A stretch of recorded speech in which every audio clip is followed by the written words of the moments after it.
आज आपण शिकणार आहोत सरी नेकलेस कसा बनवायचा।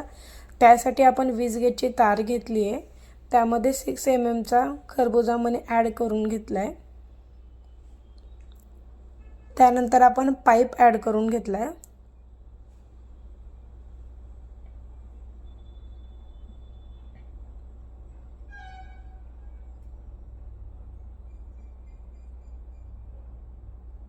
त्यानंतर परत एकदा 6 mm चा मणी ॲड करून घेतलाय।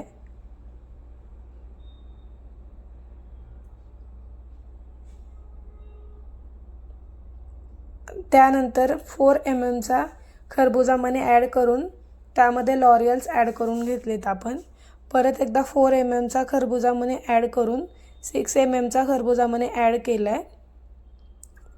पाईप ॲड करून घेतलाय। परत 6 mm चा खरबुजा मणी ॲड करून लूप देऊन घेतलाय। त्यानंतर जंपरिंगच्या मदतीने आपण अटॅच करून घेतलाय। हा झाला आपला फायनल लुक। कसा वाटला कमेंट मध्ये नक्की सांगा। Thank you.